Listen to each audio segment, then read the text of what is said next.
evening and welcome to Last Orders with me, John Shires. Coming up, not so smart. The new motorways, which critics say are dangerous with fatal consequences. So why the drive to upgrade stretches so they don't have a hard shoulder? We hear from a family whose mother was killed on the M1. They're not working. They're not working. They're not fit for purpose. They need to be put a stop to before any more lives are taken.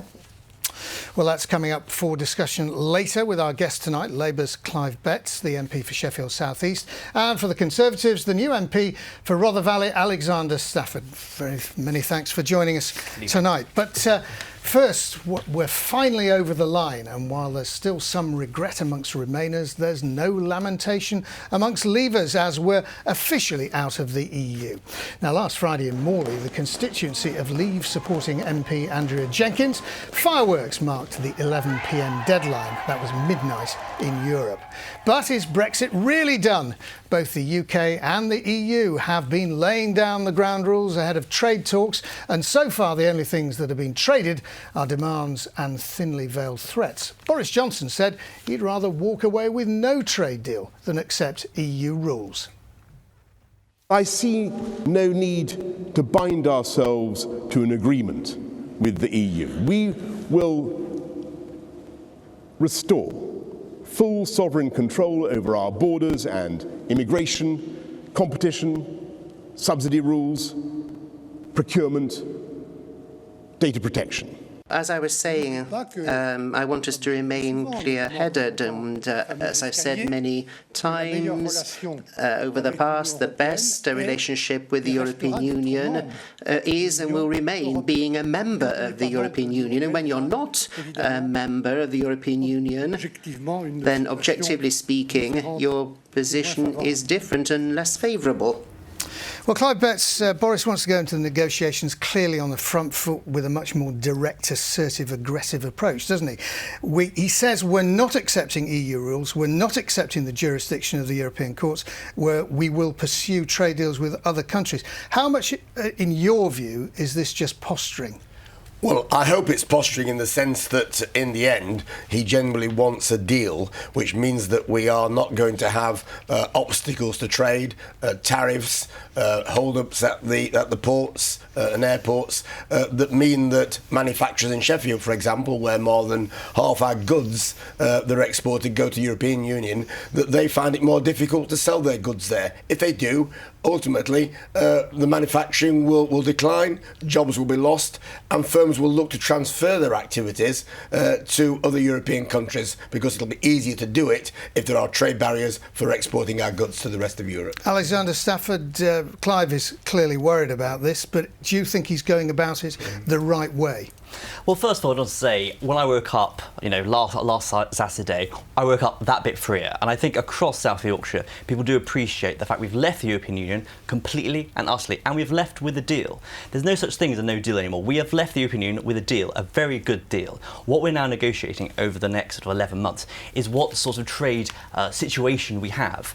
And it's clear from what both the government have said, but also what the European Union have said, they want a free trade deal. They want a sort of Canada-style model, which will allow goods and services to flow freely across borders. And that's something we're working to, and something I think will give a lot of hope for many of our businesses and industries across the country, and especially in South Yorkshire. We'll talk a bit about the Canada-style trade deal in a moment, but what are your constituents actually saying to you? First of all, do they understand it? What are they saying to you? Well, first of all, they're saying, at last, after 3.5 years of prevarication, we've got a government that's actually done what they asked to be done, i.e. to lead the European Union. And that is incredibly important. And we have left the European Union. We are now a completely sovereign, independent country, in charge of our own borders, in charge of our own laws, and yes, in charge of our own trade deals. The future is now in our hands, and people of Rother Valley and across South Yorkshire are excited by that prospect. Is that true, Clive Betts? Well, I think people are probably quite relieved that the arguments and discussions in Parliament are finished and that we have legally left the European Union and we are not part of that political entity anymore. I still think, however, that the idea that we have a deal isn't strictly true. What we have is a transitional deal until we have negotiations about future trade relationships, future security relationships, which are very important, future discussions about the environment and how we work together on that. All those are key issues. Having a free trade deal is one thing, but if that trade deal is on terms which means there are going to be more checks, at the ports and airports and tariffs on goods, then in the end that will mean less trade and less jobs, and that's something we've got to avoid. But you do admit that this is how negotiations work. We saw Boris Johnson and we saw Michel Barnier. This is how it works. You don't lay all your cards on the table right at the okay, so I'm saying outset. in the end, where I want to get to, I want to get to a position where we can trade freely, and that will mean in the end having similar rules. Because if you are transferring bits of cars across borders, because cars are rarely made in one country these days, parts come from different countries, the Mini goes backwards and forwards across the channel several times. Steel production in Sheffield, steel Totokumpu, for example, where they're consulting currently on the future of 500 jobs, then that's part of a Finnish company which also has plants in Sweden. Now, they will want the same rules and the same standards across all their products. Otherwise, why do they produce in Sheffield when they could take everything back to Finland and Sweden? It's that sort of concern I have. It is possible to get a good trade deal, but it's very important we don't erect barriers to trade, which means less trade and less jobs. Okay, let's talk about this Canada-style trade deal. That's what Boris says he wants. He wants something like that. Importantly, Canada's deal only partially covers services. Now, 80% of our economy is apparently reliant on services. And more importantly, Canada's trade deal doesn't include financial services, which is incredibly important to this country. Well, first of all, to say we are aiming for and wanting a good free trade deal. I think we both agree that we want a free trade deal. We want goods and services to flow freely across our borders, frankly, to improve our economy and help our local businesses. Now, I listened to what you, Clive, said, but that's a bit of a naysaying attitude, in my opinion. That's what we've heard the last 3.5 years. We can't be done. We can't leave Europe without a good deal, and we can't leave Europe. And I think time and time again, the Prime Minister has shown that we can leave, and we can leave with a better deal. Who thought 6 months ago we'd have left the European Union with a better deal than was originally on the table? But we did it. So I do think that we have a great opportunity over the next 11 months. And let's be honest, both the government and the Conservative government and also the European Union want a good free trade deal. It's in everyone's interest to do this, and it's going to have that way. I don't know how we define a better deal, because we haven't actually got a deal yet. We've got a transitional arrangement which allows a deal negotiations to take place. But that was better than what Theresa May came back with. Well, arguably not, because what has happened is the Conservatives now row back on the commitment to maintain environmental standards and workers' rights. They're going to be in a separate piece of legislation. And quite frankly, the European Union are not going to accept the possibility of us simply being able to trade goods across the channel. If we cut the costs of those goods by reducing environmental standards and workers' rights. That's not on the table, though. No one's talking about reducing environmental standards or any standards. We're some of the best standards in the world. So why do we want to dumb down our standards? We don't. We improve them. I certainly don't want to. So why don't we agree then that we will not actually reduce our standards? Why don't we go in and say that is what we were part of the negotiations? We will keep at least to the current standards that the EU has that we're part of. Well, let's just finish this by asking you, as things stand now, how optimistic are you that we will come to the end of the transition period at the end of December with a decent deal? I think at the end of the transition period we'll have a great deal for South Yorkshire, for Rother Valley and across England. And we've even seen that recently with announcements about Nissan, who frankly said they'd rather be trading in England, if the worst comes to worst, in Britain, and cut their plants in continental Europe. So actually, businesses prefer Britain. Britain is great for business and people will invest in us. And very, very briefly, Clive. I think the opportunity is there for a trade deal, but if the government takes it as a matter of principle that they've got to distinguish themselves and separate themselves and be different to the EU, then that will put barriers up to trade, and that will be less trade and less jobs, which will be bad for everyone in South Yorkshire. OK, well, gentlemen, we'll have to leave it there on that one. I suspect we'll be coming back to it in the future. Next, though, to calls for a radical rethink of so-called smart motorways from families who say the lack of hard shoulders on certain stretches has actively contributed to entirely avoidable deaths. Now, in the last 5 years, 38 people have been killed on smart motorways, 5 of them on a 16-mile stretch of the M1 in South Yorkshire in just 10 months. Well, here now, reaction from the family of Nargis Bashir, who was killed in September 2018 when her car broke down, and from the MP in whose constituency it happened. I just remember my dad's call coming, and he just said, sweetheart, the situation's changed. Your mum's been hurt. I just remember running down the motorway because I just couldn't sit in the car anymore.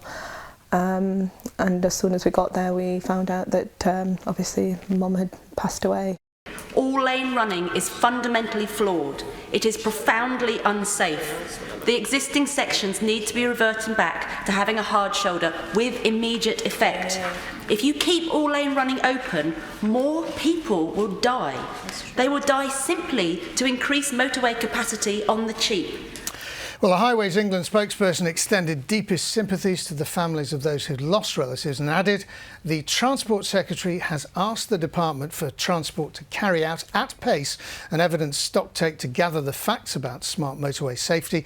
We are committed to safety and we are supporting the Department in its work on this. Alexander Stafford, if they're committed to safety, they've just got to scrap all lane running, haven't they? No ifs, no buts.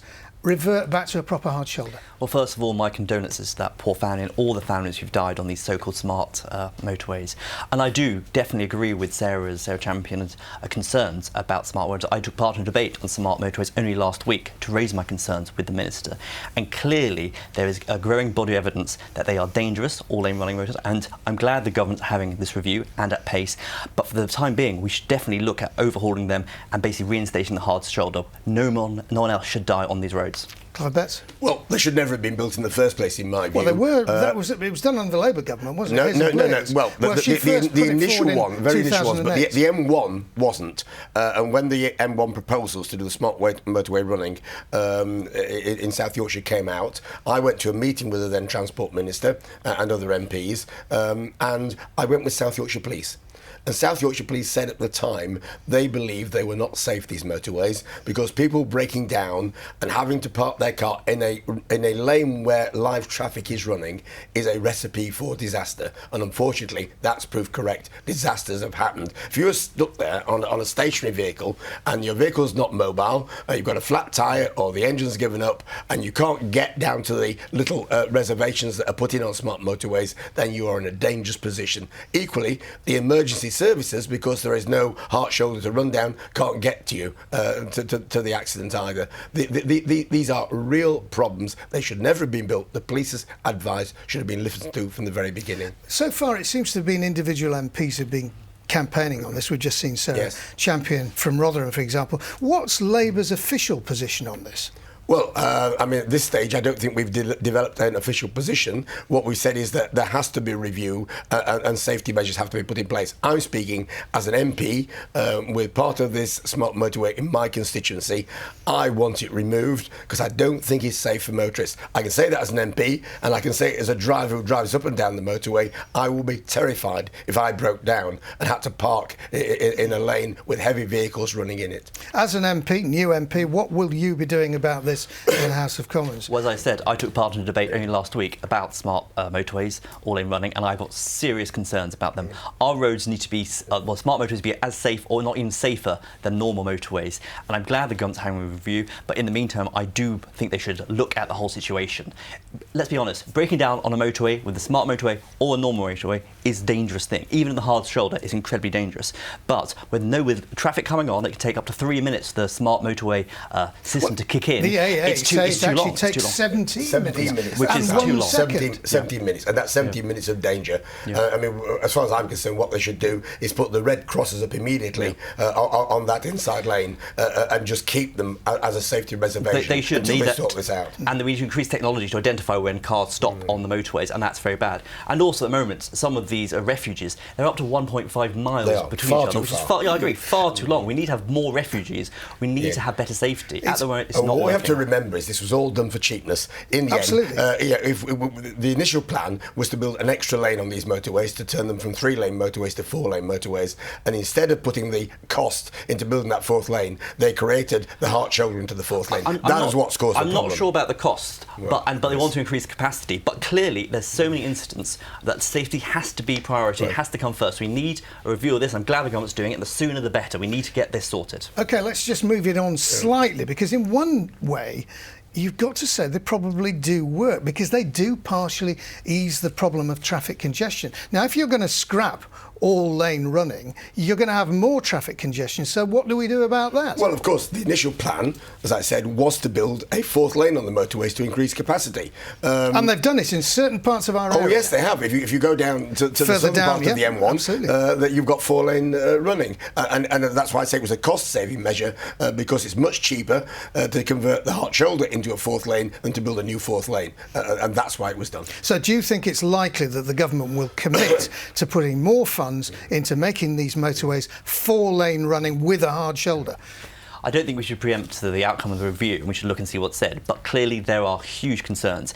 And the most important thing is not about money, it's not about capacity, it's about safety on the motorways. And that overrides everything else. Absolutely. So with this review, we need to look at it. If it's not safe, we need to close them down immediately. And clearly, in the meantime, we need to put some measures in place to protect people. And that is the most important thing.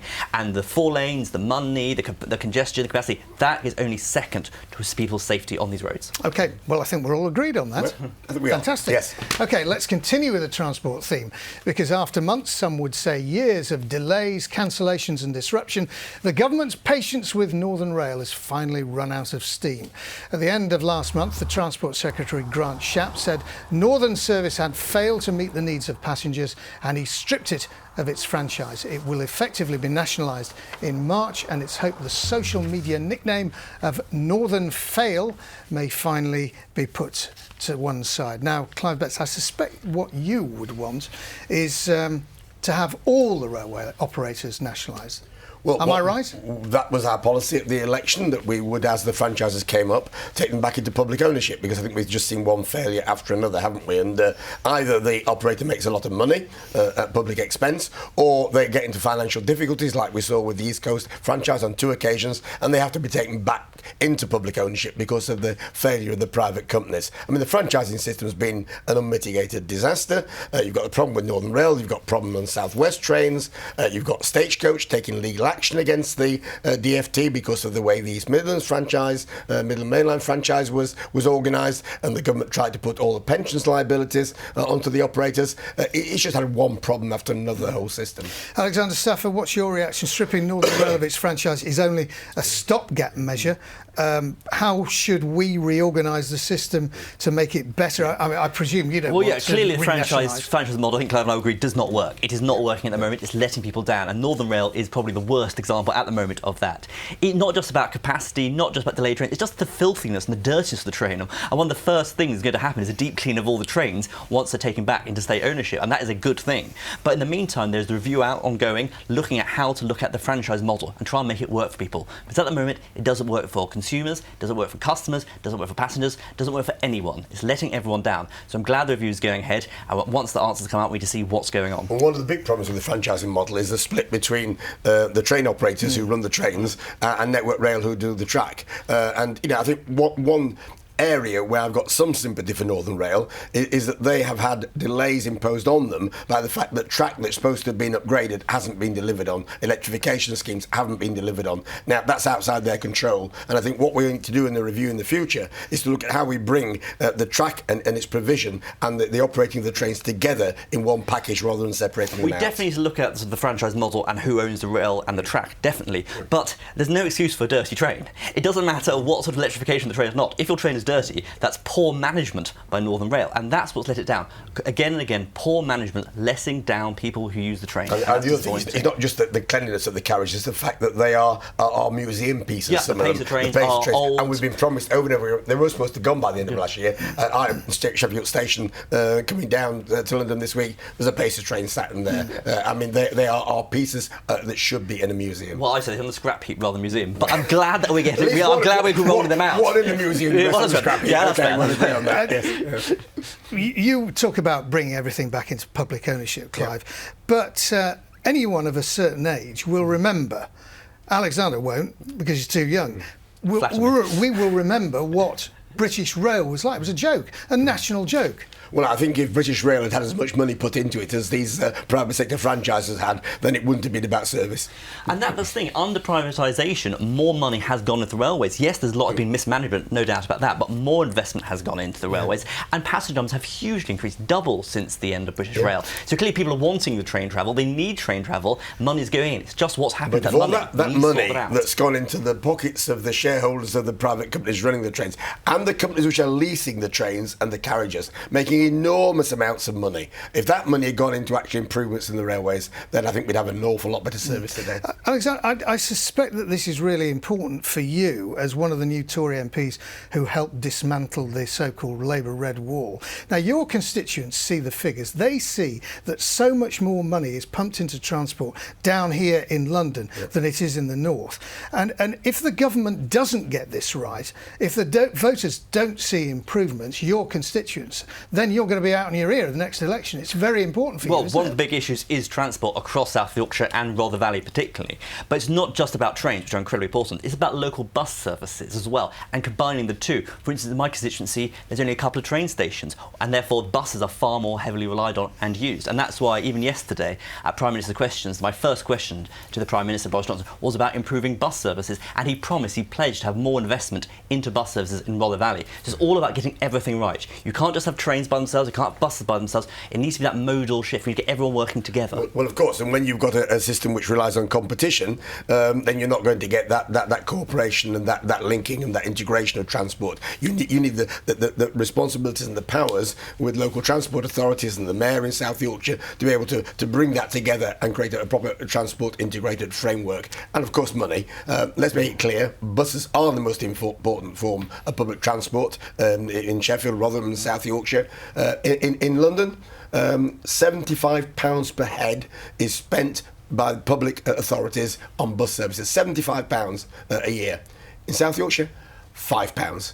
That's the scale of the difference that we've got to bridge to get buses in our areas up to the same level. And I completely agree, we need more funding in it. And it's great that you talked about the fact we need to work across South Yorkshire. And now at last, after many years of prevarication by all the Labour councils in South Yorkshire, we have now a devolution deal for South Yorkshire. We can actually get those services together, combine those services and work together. So I'm glad everyone now is at last starting to work together. And I've been critical of the length of time that's taken. I know we should have done that deal a lot sooner, and I agree. We've now got a deal. We've got to make it work. Gentlemen, we are running out of time. Right. Many thanks for that. And that is it for tonight. Many thanks to our guests. I will be back with the next programme in March if the trains are running on time. Until then, good night. Go by bus. Good night.